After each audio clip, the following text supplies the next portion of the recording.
거기를 열심히 해야 되는데 일단 지금 프린트 준 거는 중세국어 이론 빈칸 뚫어져 있는 거랑 또 올림포스 우리 시험 범위 들어가니까 올림포스랑 그리고 뒤에 그 문제 중세국어 기출문제들 모아놓은 거 이렇게 만들었어. 근데 빈칸 테스트는 집에 가서 채워보라고 직접 먼저 채워보고 오늘 다 배우면 채울 수는 있을 거야. 답도 확인해보라고 답이 적혀 있는 것도 보내준 거야. 보여준 거지. 그건 집에 가서 확인을 해보고 그 앞에 근데 한 장을 딱 처음 넘기면 종이가 있을 거야. 빈 종이가 한 2장 정도 내가 넣어놨거든. 거기다가 지금 이론 수업을 쫙 하면 그 이론 수업을 먼저 딱 필기를 다 하고 그리고 빈칸은 집에서 직접 채워보고 공부를 해보는 걸로 그렇게 하는 걸로 목표를 잡을게요. 오늘 중세를 다 끝내는 게 목표야. 그러면 첫 번째 장에다가 이 쓰면 되는데 중세국어를 하기 전에 우리가 뭘 먼저 볼 거냐면 제자 원리를 봐야 돼. 훈민정음의 제자 원리. 필기하면 돼. 그 빈 종이에다가 훈민정음의 글자를 어떻게 만들었는지에 대한 제자 원리를 봐야 되는데 제자 원리를 봐야 되는데 우리 글은 초성, 중성, 종성을 모아서 쓰고 있지. 그치? 그 초성, 중성, 종성이 몇 개야 총? 그럼 성이 3개잖아. 삼성 체계를 가지고 있어. 우리 글자는 삼성 체계를 가지고 있고 우리 글자의 특징은 뭐냐면 자질 문자라는 거야. 자질 문자. 자질 문자라는 게 무슨 뜻이냐면 글자 모양만 봐도 소리 성질을 알 수 있다는 뜻이야. 그래서 한글이 과학적인 글자다 이렇게 얘기를 하잖아. 그 이유가 자질 문자이기 때문이거든. 모르니까 써놔. 글자 모양만 봐도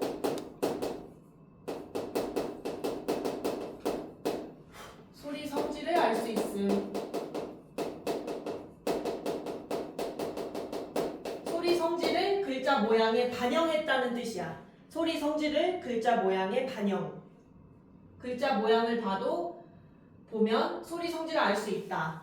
소리 성질을 글자 모양에 반영했다라는 뜻이야. 그러면 초성, 중성, 종성 3개를 만들었을 거 아니야. 각성을. 먼저 첫 번째로 만든 게 초성일 거야. 초성을 만들었는데 우리 훈민정음의 가장 기본 원칙은 뭐냐면 상형이야. 상형.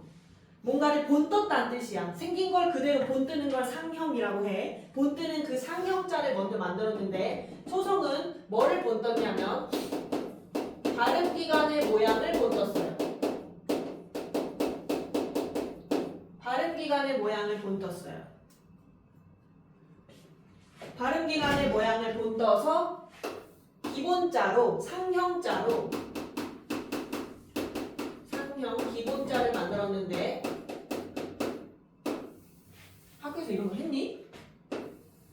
안 했니? 안 했어? 기본자를 만들었는데 이걸 근데 잡고 가야 좀 이해하기가 쉬워. 잠깐만 지우개를 바꿀게.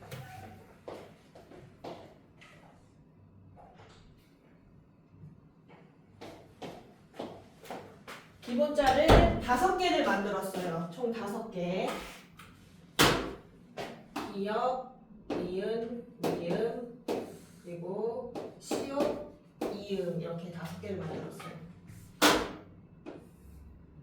좀 옆에다 쓸게. 이쪽 부분에다가 미음, 5개를 만들었는데 이렇게 발음했을 때 혀가 여기 목구멍 요 끝에 있으면 혀가 이렇게 해서 목 천장을 끝에 닿잖아. 그 혀의 모양을 본떠서 기역을 만든 거야. 그리고 느라고 발음했을 때 이번엔 혀가 이렇게 니은자 모양으로 해서 이빨 여기 이빨 뒤 앞니 뒤에 닿지 느 하면 그치? 그때의 모양 혀 모양을 본떠서 니은을 만든 거야. 그리고 미음은 입술 이렇게 생겼잖아. 이거 미음 모양을 본떠서 만든 거고 이빨 모양이 뾰족뾰족하잖아요. 이렇게 그쵸? 이 시옷을 본떠서 이빨 모양을 본떠서 시옷을 만들었고 또 목구멍 뒤에 우리 목구멍 목구멍 모양을 본떠서 이음을 만든 거야. 요 5개를 다 상형 발음기관의 모양을 본떠서 만들었는데 이 기역은 뭐라고 하냐면 어금니 소리라고 해요. 어금니 소리. 그 그 이렇게 발음했을 때 어금니가 닿아야 되거든. 어금니 소리라고 하고 한자로는 아음이라고 해. 아음. 니은은 혀가 윗잇몸 뒤에 뭐라 해야 돼? 이빨 뒤에 위 이빨 뒤에 붙었다가 떨어지잖아. 치음이라고 하는 거니. 혀소리라고 해요. 혀소리. 혀가 붙었다 떨어져서 혀는 한자로 설자야. 그래서 설음이라고 하고 미음은 입술 소리야. 입술 모양을 뒀던져. 입술이 한자로 순이거든. 순음이라고 해요. 그리고 시옷은 이소리. 이 모양을 뒀었으니까 이소리라고 하고 이가 한자로 치야. 치음이라고 해. 마지막 이응은 목구멍 소리. 목구멍 모양을 뒀었으니까 한자로 후음이라고 해. 목구멍 후자를 써서 목구멍 후자를 써서 이게 소리 나는 위치에 따라서 요걸 만든 거지. 발음기관의 모양을 본떴다는 게 자음은 턱턱 부딪히면서 나는 소리잖아. 장애가 있는 거니까 어디에 부딪히냐 어디에서 소리가 나냐에 따라서 요 기본자 5개를 만든 거야. 근데 이게 요렇게 2개랑 요렇게 3개가 가지고 있는 특징을 알 수 있거든. 특징에 따라서 이렇게 2개가 묶이고 이렇게 3개를 묶을 수가 있어. 어떻게 묶일 수 있을까? 어떻게 묶일 수 있냐면 시간이 없으니까 내가 얘기할게. 기역 니은은 그 는 이렇게 발음할 때 그 소리 나는 그 순간의 모양을 본뜬 거잖아. 발음 기간의 그 순간의 모양을 본뜬 거잖아. 근데 이 미음 시옷 이응은 꼭 그 소리를 내고 있지 않아도 그냥 발음 기간의 모양 자체를 본뜬 거지. 그치? 그런 차이가 있어요. 그런 차이가. 얘네 둘은 발음할 때의 모양. 쓸 때 있어? 옆에? 발음할 때의 모양을 본떴어요. 근데 얘네는 그 발음 기간 자체의 모양을 본떴어요.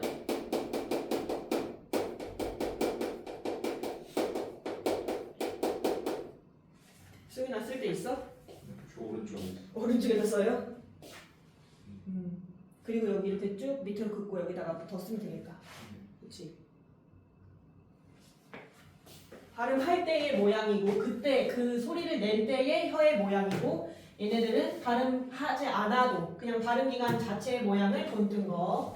그럼 상형자, 기본자 요 5개를 만들었는데 너무 모자르잖아. 여기다가 이제 뭘 했냐면 획을 더했어. 획을 더한 거를 2글자로 가획이라고 하지.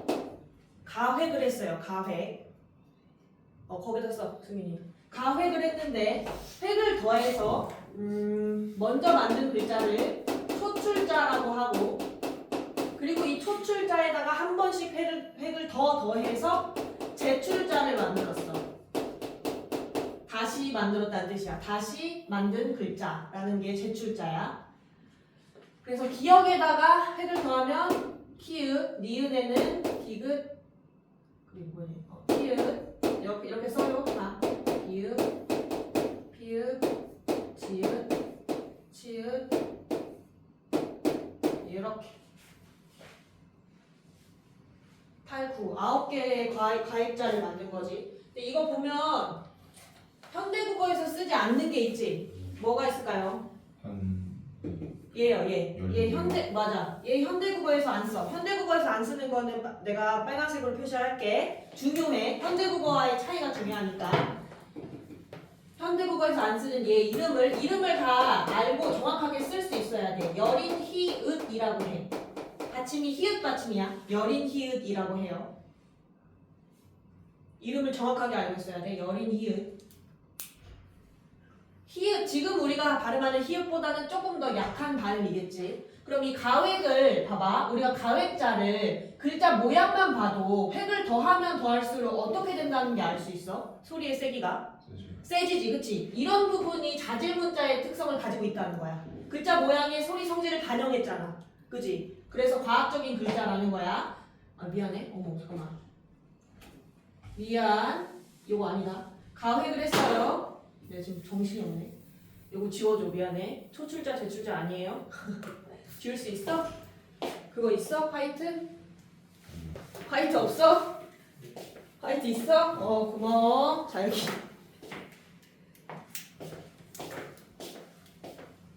미안. 벌써 모음 걸 하고 있었어. 중성걸 하고 있었어. 중성걸. 나도 모르게 초성을 하고 있는데. 가획자를 만들었고 가획을 하면서 소리의 세기가 세진다는 걸 알 수 있지. 그리고 하나 더 있는데 어떤 글자를 만들었냐면 이렇게 다 만들었는데 좀 모자른 거야. 그 모자른 소리 성질을 보충하기 위해서 이체자를 만들어요. 이체자. 이체자를 만드는데 이체자는 이게 이가 다를 이자야. 체가 몸 체자거든. 몸이 아예 다른 거야. 몸이 아예 다르다는 건 앞에 만든 상형자랑 가획자랑 이체자는 관련이 없어. 뭐 핵이 더해져서 소리의 세기가 세진다 이런 걸 보여주는 게 아니란 뜻이야. 앞에 애들이랑 관련이 전혀 없는 다른 몸을 가진 애들을 만들었는데 요거랑 그리고 여기에서 이렇게 요 세 개를 더 만들어요. 추가적으로 이체자. 얘네는 관련이 없다는 거야. 봐봐. 우리 획이 더해진 거 이거 뭐 여기 디귿 니은에다가 이렇게 획을 더한 거 아니에요? 라고 해도 얘는 관련 없는 거잖아. 이체자잖아. 얘는 소리의 세기가 이것보다 더 커지는 게 아니잖아. 세지는 게. 그치? 관련이 없다는 거야. 이건 그냥 따로 모자른 소리를 보충하기 위해서 만들었다는 건데 지금 안 쓰고 있는 게 있지. 얘 빨간색으로 표시하고 얘는 꼭다리가 달려있는 이응이잖아. 얘 이름 뭘까요? 뭔지 알아? 예디음. 예디응이야. 예디응이 있었고 이 리을은 지금 우리 현재 쓰잖아. 근데 이 당시의 이름은 반설음이었어. 리을이라고 안 하면 반설음이라고 했어. 근데 얘는 동그라미 안 할게. 지금도 쓰니까. 그리고 이거 시옷 이거 보니 세모같이 생긴 거. 반치음. 반치음. 얘는 현대국어 안 쓰니까 표시를 할게. 반치음.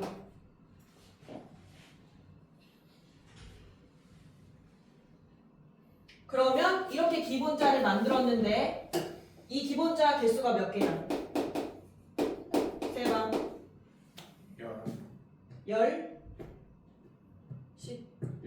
17개 아니야? 5개, 10, 10개, 14개, 13, 14, 15, 17, 17개잖아. 기본자 17개를 만들었어요. 17개.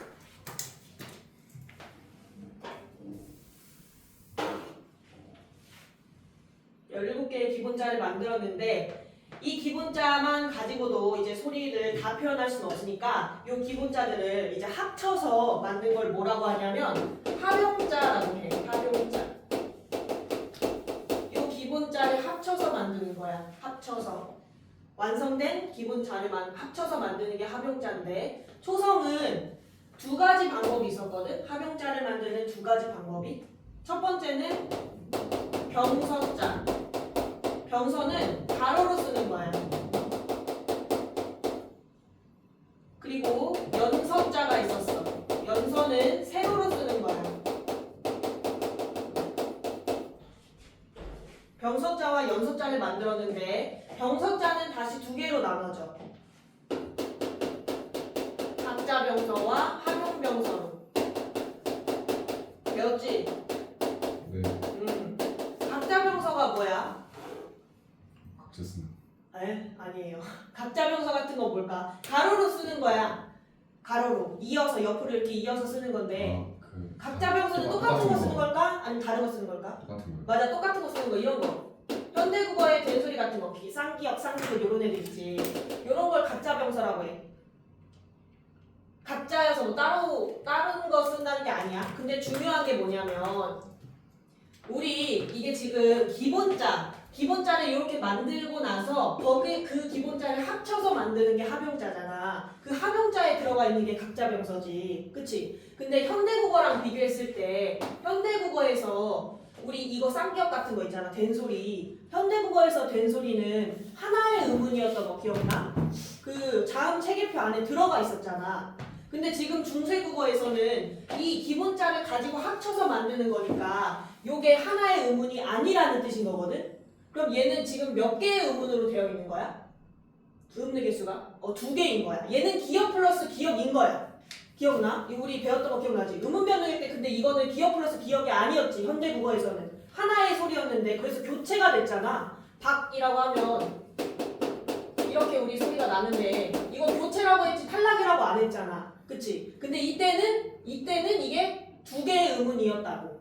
그게 중요해요. 이렇게 어떻게 쓸까? 그걸?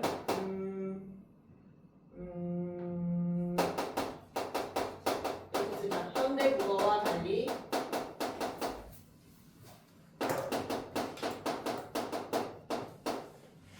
두 개의 의문. 현대 국어와 달리 두 개의 의문인 거야. 그리고 합용병서가 이제 다른 거, 서로 다른 거 쓰는 거거든. 뭐 이런 거. 이런 거. 서로 다른 걸 쓰는 건데, 근데 또 주의할 건 우리는 이렇게 서로 다른 자음을 연달아 쓰는 거를 받침으로만 쓸 수 있지.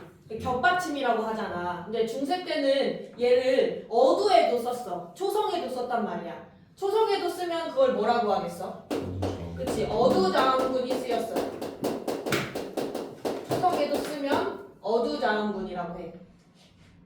현대에는 없지. 현대에는 초성에 서로 다른 자음을 쓰진 않아요. 딱 이상하게 느껴져요. 우리가 한국 사람이어서. 이상하게 느껴져. 병서자에 이렇게 두 개가 있고, 연서자는 뭐가 있냐면 우리 앞에서 배운 순음 있잖아. 입술소리. 이 순음에만 해당되는 애들이거든. 이렇게 써요. 순서대로 써줘. 이렇게. 순음 요 4개밖에 없거든. 요 4개의 밑에 이응을 붙인 형태야. 세로로 쓰는 거니까 연서자. 그럼 이 연서자는 왜 나왔냐면 중국 발음을 좀 더 잘 따라 하려고 나온 거야. 중국 발음은 되게 성조도 있고 발음이 부드러워서 혀가 부드럽나 봐. 걔는 잘 굴러가나 봐. 그래서 중국 애들이 영어 잘한다고 하잖아. 우리는 근데 콩글리시 발음이어서 잘 못하잖아. 중국 애들은 잘한다고 하거든. 그 부드럽게 잘 발음되는, 아무래도 성조가 있으니까 그 발음을 따라하기 위해서 만들어진 글자인데 우리 실정에는 맞아 안 맞아? 안 맞는 거지, 그치? 그래서 금방 없어져요. 금방 없는 건데 없어지는데 어쨌든 그 부드러운 중국 발음을 따라하기 위해서 만든 거여서 원래 순음 자체는 부드러운 소리거든? 근데 그 부드러운 순음을 더 부드럽게 발음하라는 뜻이야. 그보다 그냥 비읍보다 더 부드럽게 발음한다는 뜻인 거야. 이게 더 부드러운 소리인데 근데 우리 실정이 안 맞아서 요 3개는 금방 사라지고 진짜 금방 사라지고 요 하나만 남지. 얘 하나만. 얘도 오래 남지 못하고 결국 사라져요. 중세 내에서 사라지죠. 얘 이름을 뭐라고 할까요? 부드럽게 발음하는 비읍이라고 해서 순경은 비읍이라고 해요. 이것도 알고 있어야 돼. 이름. 순경은 비읍. 부드러운 비읍이란 뜻이야. 이해됐어요? 다 썼어 이렇게? 이름까지 다 써줬어? 잘했어. 그럼 초성 끝.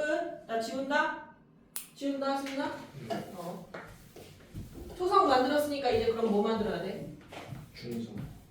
그치? 중성 만들어야 되지. 모음 만들어야 될 거 아니야? 모음. 자음을 만들었으니까 모음을 만들어야겠죠? 두 번째로 중성을 만들었는데 이 중성은 모음이잖아. 자음 모음 중에. 근데 우리 자음은 발음기관에 턱턱 부딪혀서 나오는 소리니까 발음기관의 모양을 본떠서 만들 수가 있었다. 근데 중성은 내가 100% 다, 모음은 100% 다 어떤 소리라고 했는지 기억나?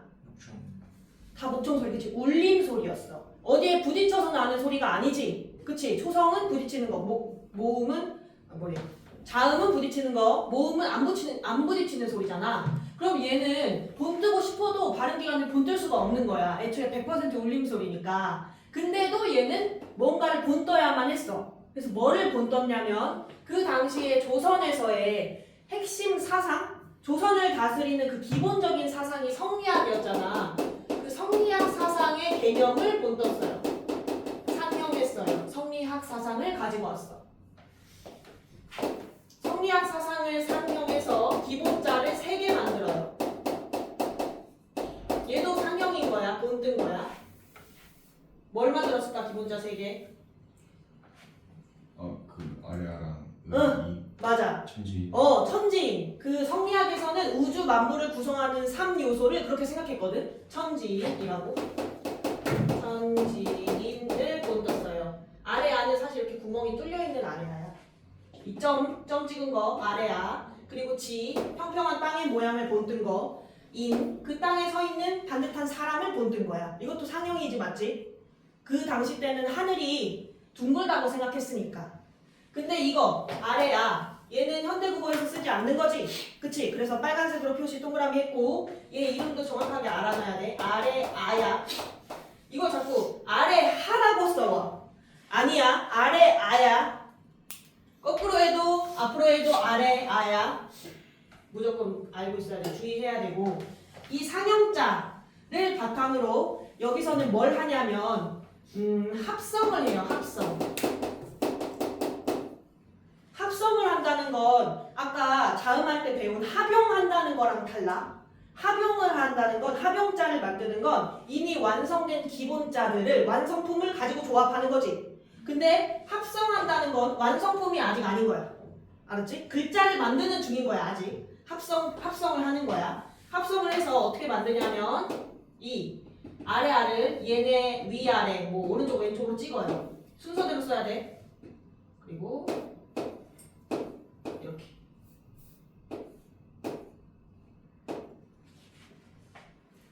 사람 오른쪽에 있거나 땅 위에 있거나 사람 왼쪽에 있거나 땅 아래에 있거나 하늘이 이렇게 4개의 초출자를 만들어요. 이게 초출자였어. 처음 초자야. 처음 만든 글자라는 거야. 근데 이 초출자에다가 아래 아래 한 번씩 더 찍어서 제출자를 만드는 거야. 다시 만든 글자야. 다시 제자야. 합성을 하는 거예요. 초출자와 제출자를 만드는데 그럼 똑같이 이렇게 쓸게.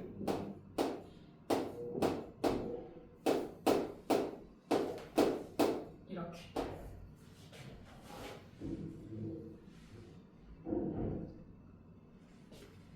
이렇게 만들었지? 만들었는데 그럼 초출자와 제출자의 차이를 볼 거야. 차이를 보면 2가지 차이가 있는데 일단 표기상의 차이는 뭐가 더해졌어? 뭐가 더해진 거야? 아래요. 아래야. 그 점이 더해졌어요. 아래 아를 더했어. 더한. 근데 음운상, 소리 성질상 있잖아. 음운상으로의 차이는 뭘까? 아와 야를 비교해봐. 소리 성질상 아랑 야는 무슨 차이가 있어? 뭐가 더해졌어? 아래요. 아래야. 그건 표기상이지. 아가 야가 되는 건 뭐가 더해졌기 때문일까? 의문변도한테 배웠는데 아, 야. 이야가 줄어서 이야가 된 거잖아. 앞에 붙는 이가 뭐야? 그럼 이가 반모음. 뭐라고? 반모음. 반모음. 그치? 반모음 이가 더해진 거야. 의문상 소리상으로는 반모음 이가 더해진 거예요. 여기 U자 표시해줘야 돼. 반모음이라는 뜻. 그래서 이 제출자 4개는 현대국어에서는 이중모음이잖아. 그치? 요거 이중모음인 거 알죠, 얘들아? 단모음 체계표에 이거 들어가? 단모음 체계표 배웠다고 생각해봐. 총 10개 있잖아. 키위 제외해. 금붕어 좋아하는 거 있잖아. 거기에 이거 안 들어가지, 이중모음은. 이중모음이 안 들어가는데 여기에는 이 기본자에 이중모음을 넣어줬어요. 중세 때. 이렇게까지가 총 몇 개야, 글자가? 8개? 근데 여기 기본자 3개까지 더하면 11개. 그치, 11개. 기본자로, 모음의 기본자는 11개인 거야. 근데 이게 차이지. 이중모음을 넣어줬어요. 모음의 기본자 11개를 만들었고, 근데 이 11개 가지고 마찬가지로 얘도 소리 성질을 다 표현하기엔 모자르니까 얘네도 합용을 해요. 얘네도 합쳐서 써요. 합용자를 만들어요. 합용자를 만드는데 이 모음에서의 합용은 규칙이 없었어. 그냥 하나의 규칙만 지키면 됐거든. 하나의 규칙만 지키면 되는데 그게 뭐냐면 모음조화만 지키면 어떻게든 합쳐 쓸 수 있었어요. 막 이런 것도 있었어. 이런 식으로도 막 합쳐 썼어. 자기네끼리 막 합쳐 썼어요. 모음조화를 근데 철저하게 지켰다는 거야. 우리 모음조화가 뭐야? 그 음성. 그치? 양성은 양성끼리, 음성은 음성끼리 쓴다는 거야. 이거 진짜 중요해. 중세국어의 핵심이거든. 무조건 외워야 돼. 모음조화는 양성은 양성끼리, 음성은 음성끼리 쓴다는 건데, 그럼 여기 있잖아. 옆표에서 우리 양성 모음은 요것들이지. 요것들이거든. 양성모음 아 또는 오야, 야 또는 요야. 그치? 그리고 음성모음이 요 라인들이야. 어나 우, 여나 유 같은 애들이야. 그럼 얘네가 양성이고 얘네가 음성모음인 거잖아. 양성, 음성. 그래서 중세국어에서 이 중성도 자질 문자의 성격을 갖고 있는 게 우리 생긴 것만 봐도 얘네가 양성인 걸 알 수가 있어. 그치? 생긴 것만 봐도 얘네가 음성 모음인 걸 알 수가 있으니까 그래서 중성도 자질 문자의 성격을 가지고 있다고 봐.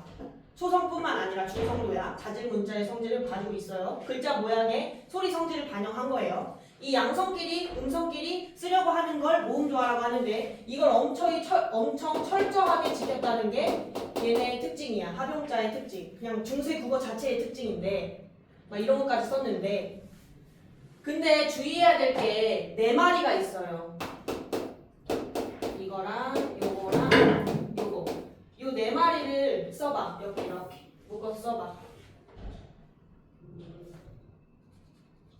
요것도 합용자지, 그치? 합용자를 만든 거잖아. 합용자. 요 기본자를 가지고 조합을 해서 만들었지? 합용자. 근데 이게 현대국어에서는 단모음 체계표 안에 들어있을까 없을까? 있어요. 그치? 키위 제외 금붕어 저 거기에 들어있는 애잖아. 그럼 현대국어에서는 그게 단모음 체계표 안에 있는 거니까 단모음은 하나의 모음인 거니까 얘네들은 현대국어에서는 쪼개질 수 있어 없어? 없어요. 없어. 근데 중세국어는 지금 합용자, 글자를 기본자를 합쳐서 합용자를 만드는 거야. 얘네들이 지금 저게 안 들어가 있지? 그치? 그럼 얘네들은 중세 때는 쪼개질 수 있어요. 있다는 뜻인 거야. 현대 때는 안 되는데 중세 때는 쪼개질 수가 있다는 거야. 어떻게 쪼개질까? 아이. 그치? 아 플러스 2야. 얘는 어 플러스 2. 얘는 오 플러스 2. 얘는 우 플러스 2거든. 공통점이 있어요. 끝에 다 뭘 달고 있을까요? 이 모음을 달고 있죠? 이 모음을 달고 있어. 그래서 우리 주격조사 이따 배울 건데 주격조사가 이 모음으로 끝나면 주격조사를 쓸까 안 쓸까? 학교에서 배우지 않았어? 이 모음으로 끝나면 주격조사를 써요 안 써요? 안 써요. 안 쓴다는 그게 있거든. 그래서 용비어천가에서 지금의 뿌리가 불휘였잖아. 불휘. 그 당시 중세 때는 불휘였는데 그 불휘할 때 요 유이 있잖아. 위. 얘도 우랑 이 모음인 거니까 이 모음으로 끝나는 거지. 그래서 얘 뒤에는 주격조사를 안 썼어요. 안 썼는데도 우리는 주격조사가 있는 것처럼 해석은 해야 되지. 이거를 뿌리가 이렇게 해석을 해요. 주격조사를 붙여요. 그죠?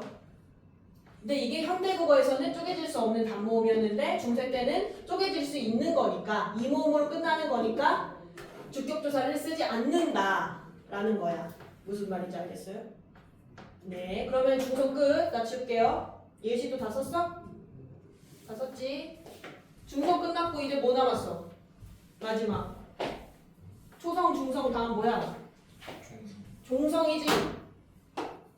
종성인데 종성은 종성까지 이제 기본자를 만들면 너무 기본자가 많아지는 거야. 근데 글자는 기본자가 많으면 좋을까 안 좋을까? 안 좋아요. 왜냐면 배울 게 너무 많잖아. 적은 기본자로 조합을 해서 많은 소리를 표현할 수 있는 게 좋은 글자인 거지, 그치? 그래서 종성은 기본자를 따로 만들지 않았고 무엇보다 종성 소리가 초성이랑 비슷했기 때문에 종성은 그냥 초성을 다시 쓴다라고 했어요. 그걸 뭐라고 할까요? 종성은 다시 붙자거든. 다시 사용해요. 뭐를? 초성을. 종성, 부용, 초성이라고 했어요. 어차피 소리가 비슷하니까 또 따로 기본자를 만들지 않고 초성을 다시 사용하는 방법을 사용했어요. 그게 종성. 그래서 지금 1, 2, 3번 다 합쳐서 이 초성과 중성과 종성을 우리는 모아서 쓰죠. 음절 단위로 모아서 써요.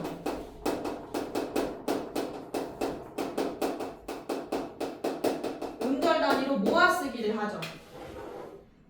음절이라는 건 한 번에 소리 낼 수 있는 글자야. 한 번에 소리 낼 수 있는 단위를 말해. 이 음절 단위로 모아 쓴다는 건 요거야. 우리 받아쓰기 초딩 때 했을 때 이런 깍두기 칸 안에다가 내가 이렇게 글자를 모아서 썼잖아요. 그쵸? 한 글자 소리 낼 수 있는 그거 단위대로 이렇게 끊어서 쓰죠. 근데 영어 같은 거 생각해봐. 영어 같은 거는 막 이렇게 있어. 애플 이런 게 있어. 그러면 내가 음절을 이렇게 끊어야 된다. 그치? 애플 이렇게 끊어야 되잖아. 영어 같은 경우는 풀어 쓰는 거여서 그래. 우리는 모아 쓰기를 하고 있죠. 음절 단위로. 그쵸? 이렇게 해서 세 개의 삼성 체계의 글자를 만들었다는 거. 그럼 제자 원리는 끝이야. 그러면 이제 중세국어를 하면 되는데 지금 몇 시지?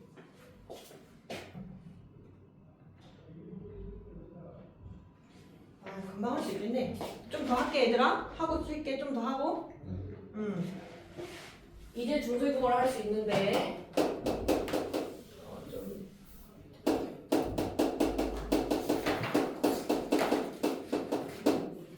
근데 왜 하필 중세국어냐? 중세 이전에는 뭐가 있었을까?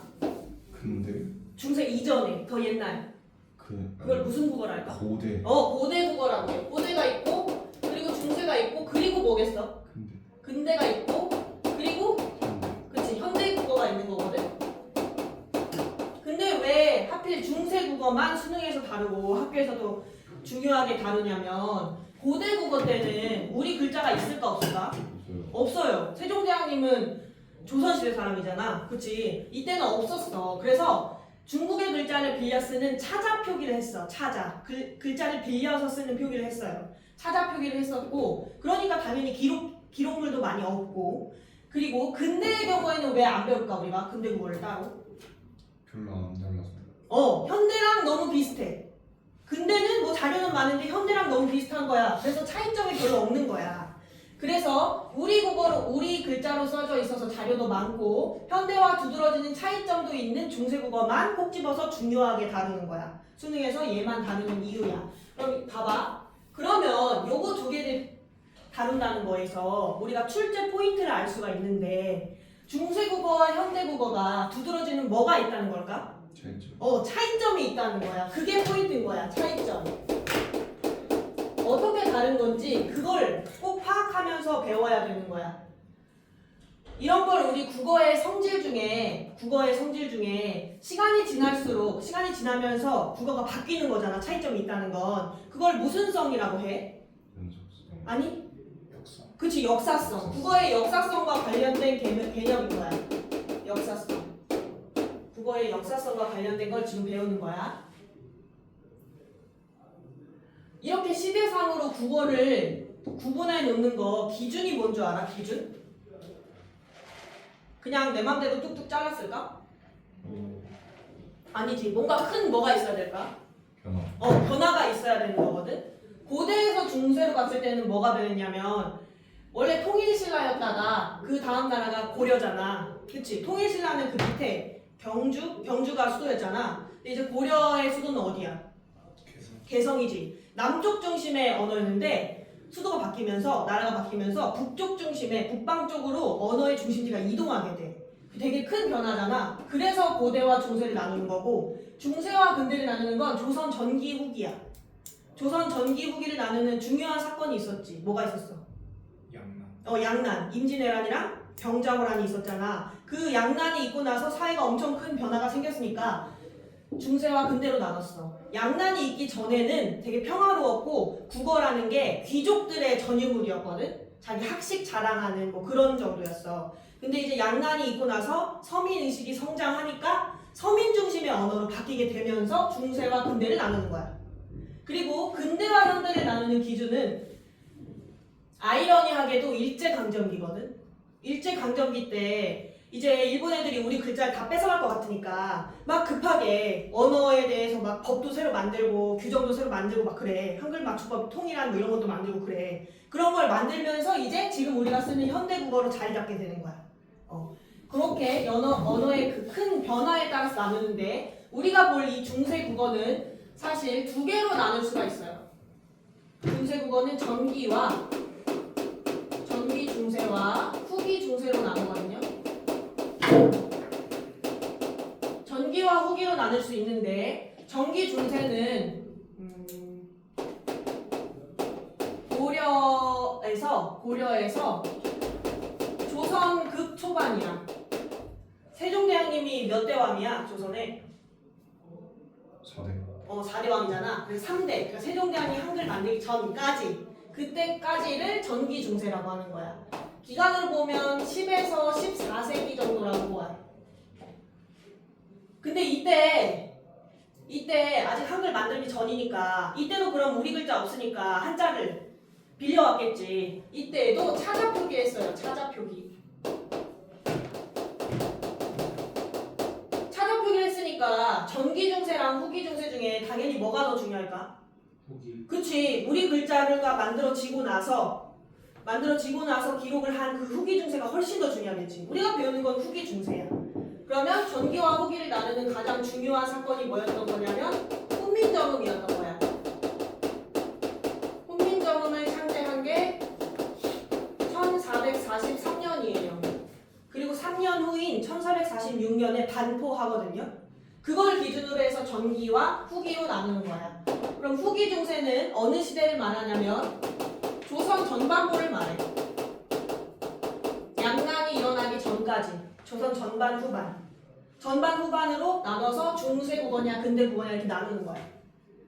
근데 당연히 이 후기 중세가 우리가 중요하게 배워야 되는 거고, 이 후기 중세에서 뭘 배울 거냐면 크게 4가지 파트로 배우고 이제 그 훈민정음을 배울 거거든. 세종어제 훈민정음 배울 건데, 첫 번째 배울 게 표기상 특징, 두 번째가 음운상 특징,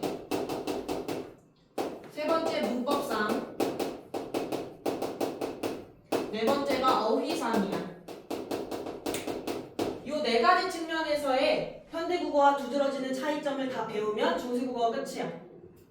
이걸 다 배우고 나란 말씀이 그걸 들어가야 이해가 좀 더 쉬워서 이렇게 설명을 했어요. 다 썼냐? 다 썼어요? 네. 그럼 이 4가지 특징을 이제 할게. 하나, 2개까지만 하고 좀 쉬자. 첫 번째가 뭐라고요? 무슨 특징? 표기상. 네, 표기상 특징이에요. 표기상 특징인데 현대국어와 두드러지는 차이점, 그게 키포인트라고 했어. 출제 포인트였어.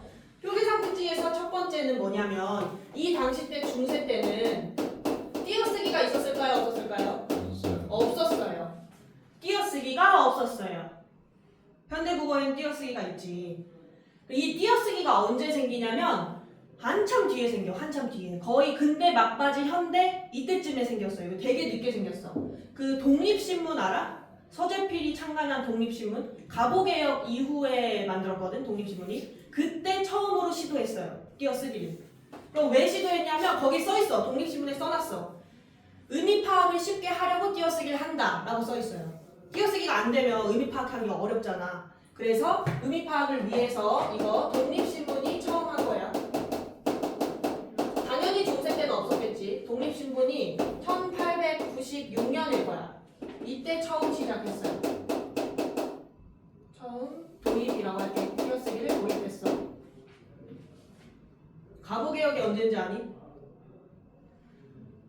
수윤이가 알아요. 수인이가 알아요? 수인이가 안 돼요.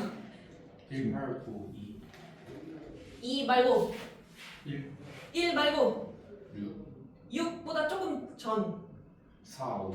444. 1894. 1894년이었어요. 그러니까 19세기 말, 거의 그냥 말, 완전 끝에 처음 생긴 게 띄어쓰기야. 당연히 중세 때는 없었다는 거고. 두 번째가 이게 진짜 중요한 건데 표기 방식의 변화예요.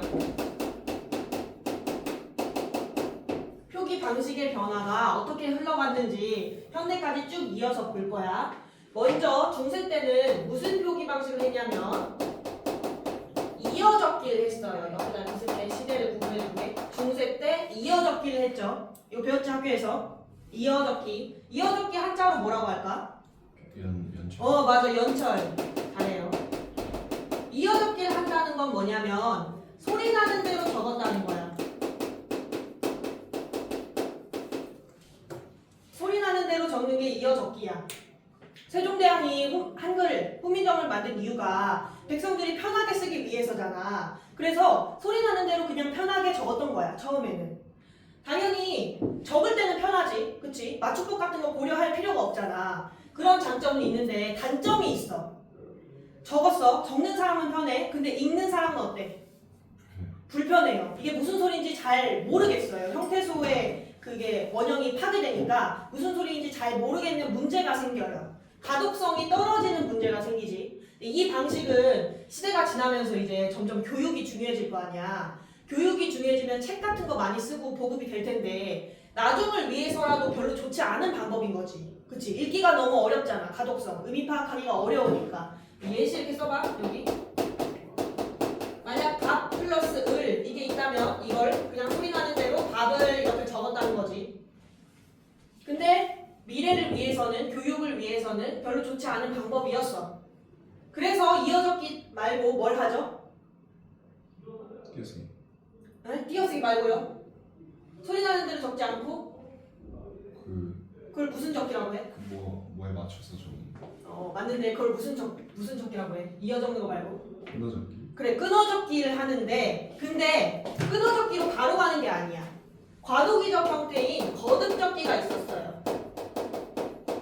이게 근대야. 거듭적기가 나타나요. 거듭적기는 이어적기랑 끊어적기의 중간에 있잖아. 그래서 중철이라고도 하고 아니면 섞어서 썼으니까 혼철이라고도 해. 중철, 혼철이라고 하는 거듭적기가 과도기적 형태로 나타나는 거야. 과도기적 형태. 이어적기에서 바로 끊어적기로 간 게 아니야. 그럼 거듭적기는 어떻게 했을까? 이거를 밥 플러스 을을 이렇게 하면 의미 파악이 어렵다고 찡얼대니까 이제 끊어적기를 하는 건데 의미 파악이 어려워? 그러면 받침 적어줄게. 근데 앞에 여는 데서 올라간 비읍도 살아있는 거야. 밥을 이런 식으로 적었어. 거듭 적은 거야. 그래서 중철, 훈철. 근데 이 거듭 적기를 거쳐서 이제 끊어 적기를 하겠죠. 현대에 와서 끊어 적기를 하는데 끊어 적기는 뭐라고 할까? 한자로. 분철. 훈철이라고 하죠. 끊어 적는다는 건 뭐냐면 소리 나는 대로 적는 게 아니라 형태소의 원형을 밝혀 적는다는 거예요. 형태소 원형을 밝혀 적은.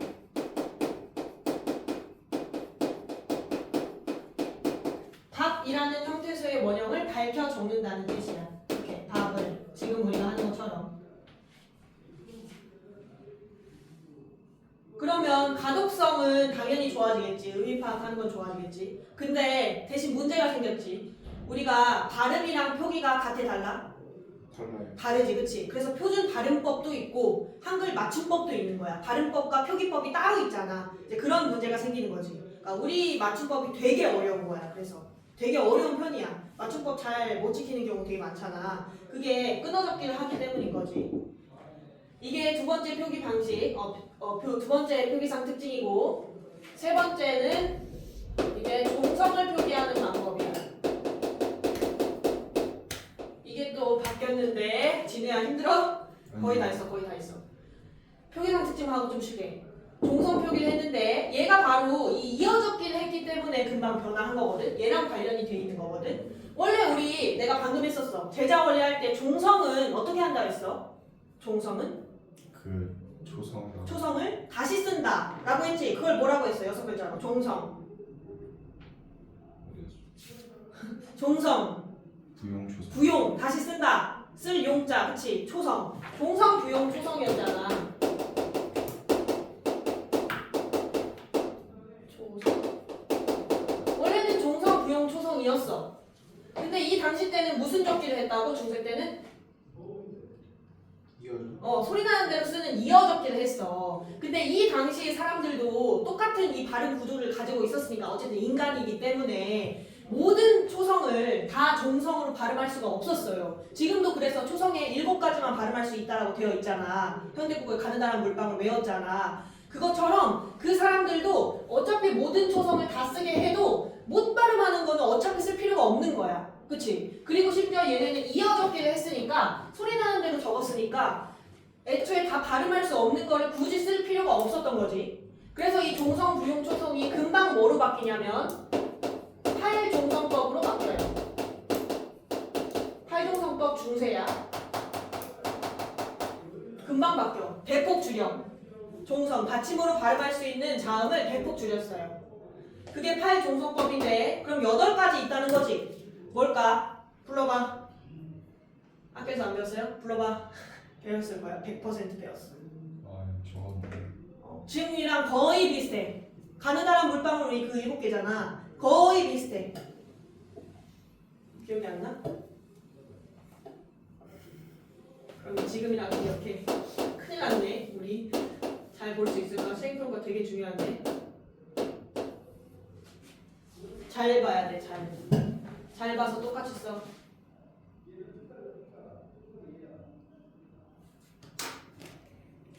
현대국어와 두드러지는 차이가 중요하다 했지? 현대국어의 차이가 여기 2개가 있어요. 첫 번째 뭐가 있을까요? 시옷이 있었어. 현대국어에는 시옷, 옷이라고 하면 받침에 시옷 있으면 발음할 수가 없지. 시옷의 대표음이 뭐야? 그치, 디귿이지. 이 시옷이 여기로 들어가 있지. 지금은 편입되어 있지. 근데 이 당시에는 디귿과 시옷을 둘 다 발음할 수가 있었어. 종성에서의 그 미묘한 차이를 이 당시 사람들은 발음할 수가 있었나 봐. 그래서 이 디귿과 시옷을 구분했다는 게 현대와 비교되는 첫 번째 특징. 구분했다는 거. 이 디귿과 시옷은 발음이 비슷해서 미세한 차이밖에 없어서 현대로 올 때까지, 중세부터 근대 거쳐서 올 때까지 계속 경쟁 관계였어. 계속 싸웠단 말이야. 누가 더 이기냐 지냐 이렇게 싸웠는데 이 당시 때는 구분을 해서 이렇게 했다는 거지. 그리고 하나의 차이가 더 있는데 뭐가 있을까요? 예디음. 이거 꼭다리 달린 이음이야. 그렇게 썼어? 진우야? 네. 꼭다리 달린 이음을 썼어요. 이게 종성에서의 이음인데 이 예디음을 썼다는 게 뭐냐면 종성에서의 음가를 알고 있었다는 거야. 이게 뭔 말인지 설명해 줄게. 우리 초성의 이음은 있는 거야? 이렇게 하면 이거 있는 거야? 아니지. 그래서 외국인들이 우리말 배울 때 어려운 게 뭐냐면 이거 만약 그 외국 발음, 영어로 그냥 발음을 적으면 이렇게 적거든? 이 아가 이거야. 아고 NG 얘가 이거야. 이응. 초성의 이응은 우리는 음가가 없는 거잖아. 그냥 없는 거를 빈자리를 채워주려고 이응만 이렇게 쓰는 거지. 그치? 근데 이 당시 때도 그 중세 때도 초성의 이응과 종성의 받침의 이응의 음가의 차이를 알고 있었던 거야.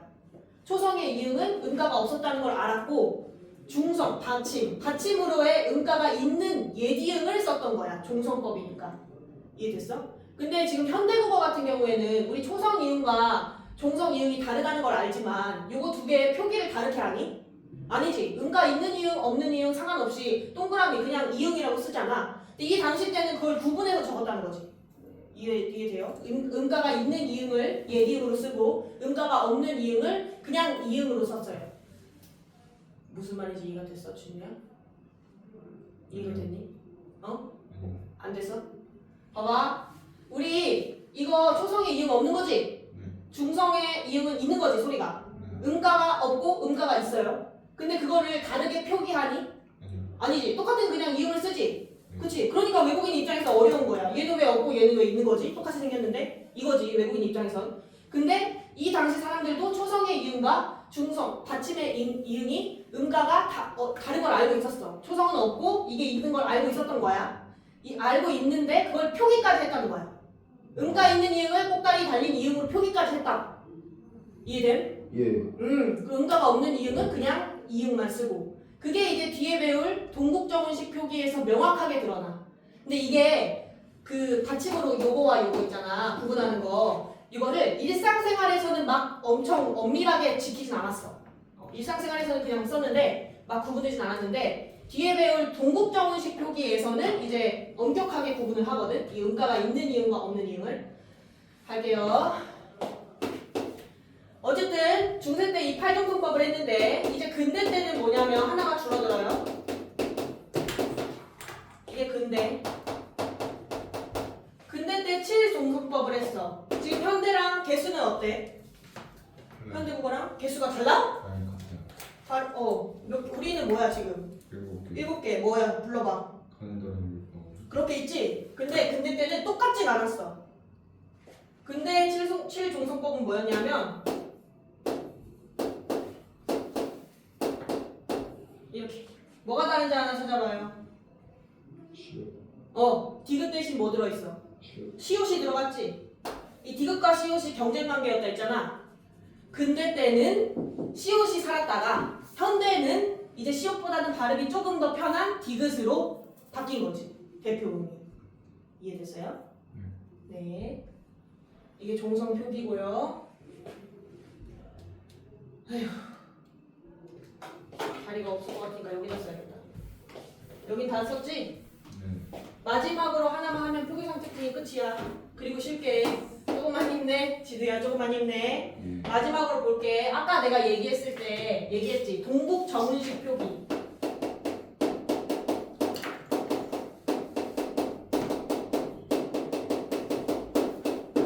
종성에서의 그 소리가 있는 이응과 없는 이응을 구분해서 엄격하게 구분해서 적었다는 게 동국 정은식 표기잖아.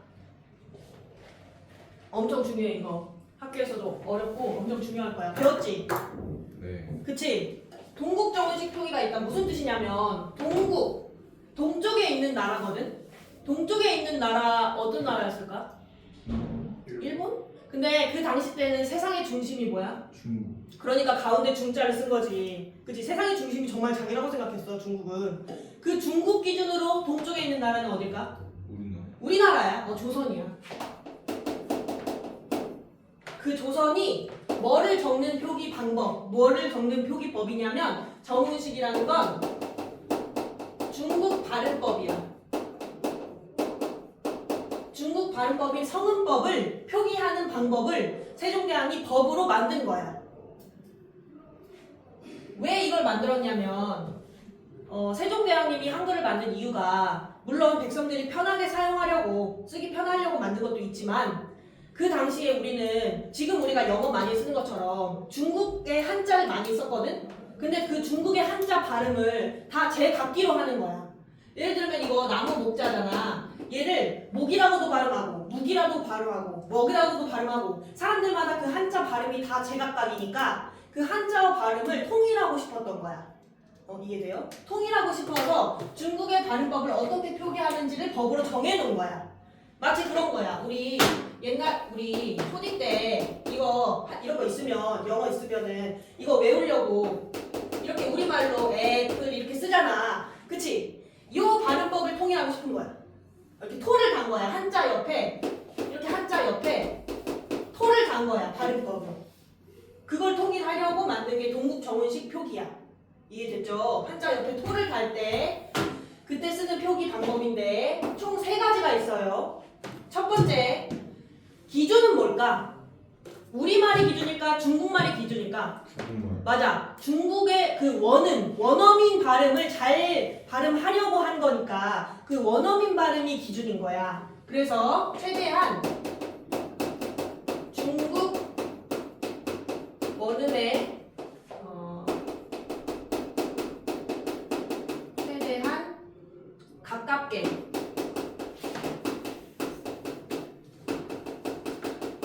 중국 원음에 최대한 가깝게 표기를 했어요. 최대한 중국말들 그 원어민 발음을 최대한 구사하려고 했다는 거야. 그래서 우리 세종어제 훈민정음 할 때 그 뒤에 세종어제 훈민정음 할 때 그 음자가 한자거든? 한자인데 이 소리 음자예요. 이 소리 음자 우리는 음이라고 발음을 하죠. 그죠? 조선시대 사람들도 그랬을 거예요. 우리 발음은 그냥 음이야. 소리가 음이. 근데 그거 세종어제 훈민정음에는 어떻게 써져 있냐면 여린 히읗으로 이렇게 써져 있어. 이렇게 써져 있어요. 왜 이렇게 썼냐면 이 당시 중국 애들은 가장 그 원어민 발음에 가까운 게 이거였나 봐. 여린 히읗이 좀 들어가 있는 요 소리가 들어가 있는 이거였나 봐. 이해돼요? 이것도 옆에 예시 써놔요. 진혜야 죽지 마. 너무 졸려? 아니 별로 안 좋아요. 괜찮아? 그럼 다 알아서 지금 이해가 쏙쏙 되는 거야? 네. 다 알아? 그건 아니에요. 그럼 하나 또 뭘까? 두 번째 중요한 도국정식 표기 뭘까? 최대한 원어민 발음에 가깝게 표기했고 우리식 한자 발음이 아니라는 거지. 중국식 한자 발음으로 했고 그리고 두 번째는 초성, 중성, 종성을 모두 갖춰 표기했어요.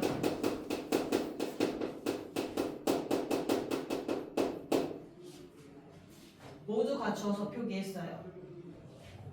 이 말이 뭐냐면 우리는 삼성체계잖아. 초성, 중성, 종성의 삼성체계지. 근데 우리 말의 모든 글자에 다 종성, 받침이 있어? 아니요. 아니지, 그치? 받침은 있을 수도 있고 없을 수도 있어, 그치? 있을 수도 있고 없을 수도 있는데 근데 이 종성을 모두 갖추어 표기했다는 거야. 그럼 소리값이 없는 이응을 형식 종성에서의 이응을 써줬다는 거거든. 형식 종성인 이응을 표기했어요. 받침이 없을 때는 그냥 이응을 썼다고. 형식 종성. 이걸 왜 했냐면 우리는 초성, 중성, 종성의 삼성 체계다가 중국 애들은 소리를 받아들이는 체계가 이성 체제야. 초성, 중성, 종성 이렇게 나눠져. 근데 그렇다고 얘네가 그럼 종성 발음을 못하냐? 이건 아닌데 그냥 소리를 받아들이는 체계가 이해하는 체계가 중국어 공부하는 게 이렇게 나눠진다고. 그 중국의 발음법을 우리가 표기하는 거니까 우리는 삼성이니까 중국의 그 발음법을 고려해서 종성을 무조건 표기해서 한다는 게 이거인 거야. 뭔 말인지 이해돼? 좀 어렵지? 우리 무성음, 유성음의 개념을 알아? 무성음과 유성음? 소리 안 나는 거. 무성음, 유성음 들어봤어? 미국 애들은 봐봐, 우리 바보 이렇게 얘기해.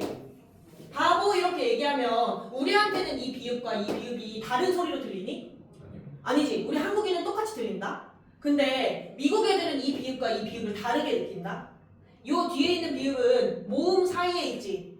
울림 소리 사이에 있기 때문에 얘는 울리는 소리여서 유성음이라고 듣고 이거는 유성음보다는 덜 울리는 무성음이라고 인식을 해. 무성음과 유성음의 개념이 있어. K와 G 이런 거야. B와 P 이런 거야. 그 개념이 있는데 그럼 그렇다고 우리나라 사람들이 무성음과 유성음을 발음 못하냐? 그건 아니거든. 근데 우리 소리의 체계는 무성음과 유성음을 구분하는 게 중요하지 않으니까 우리는 인식을 못하는 거지.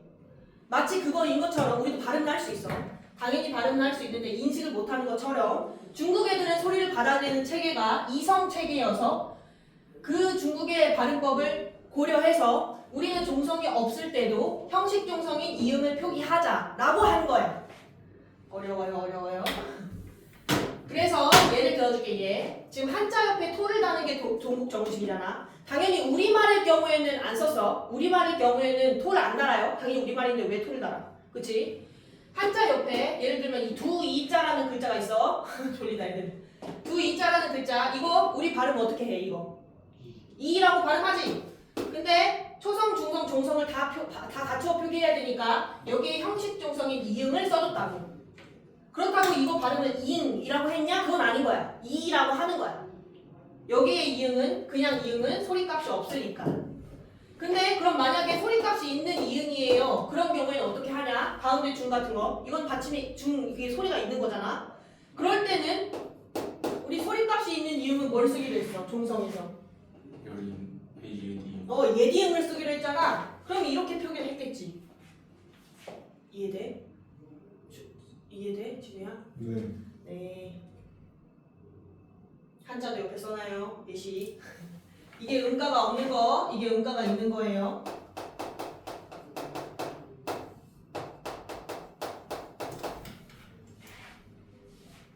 이거는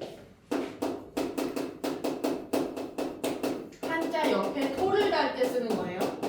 우리말로 토를 달 때만 쓴 거예요.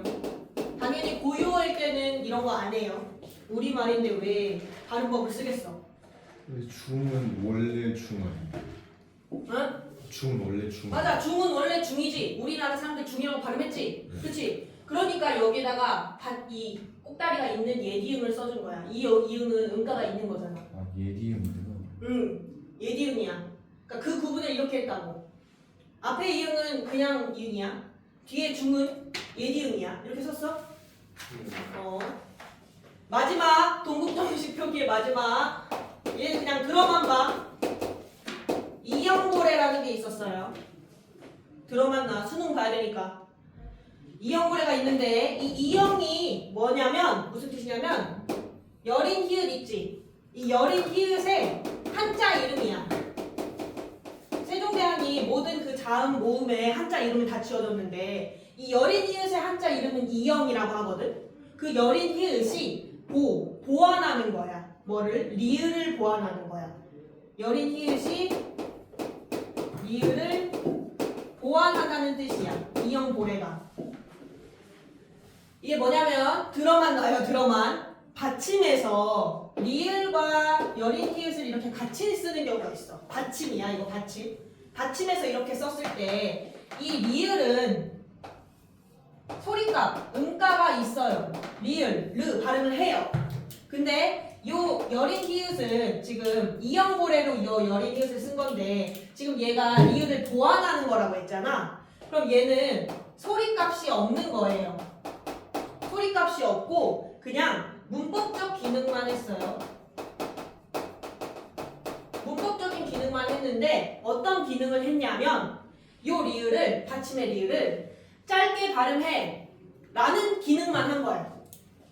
그걸 절음구로서의 기능을 했다고 해.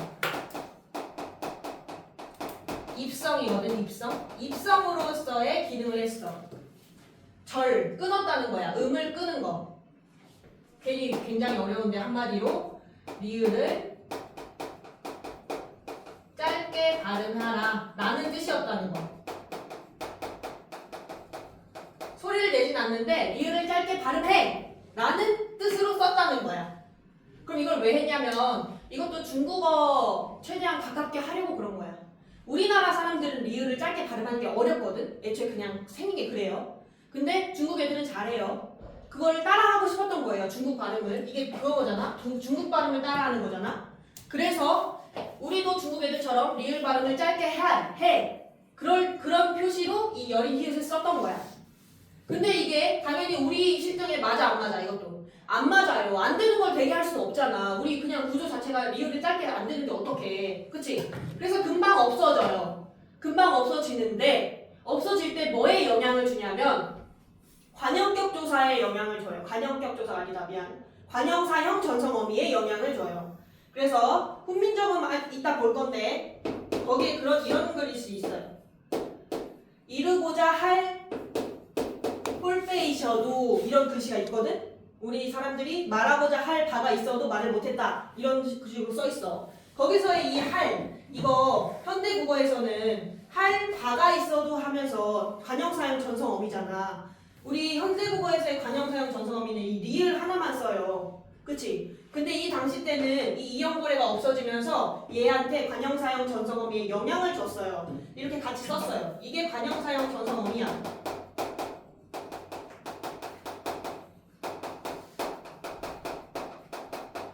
관형사형 전성어미인데 영향을 줘서 마찬가지로 리을을 짧게 발음하라 라는 기능을 했어요. 어렵죠? 그냥 듣기만 해. 그걸 절음구의 기능을 했다고 해요. 리을을 짧게. 근데 한 가지 기능을 더 했어. 경음부호야. 나중에 이해가 될 거야. 경음부호라는 건 뒤에 있는 예사 소리를 경음이 뭐야? 준이야, 경음.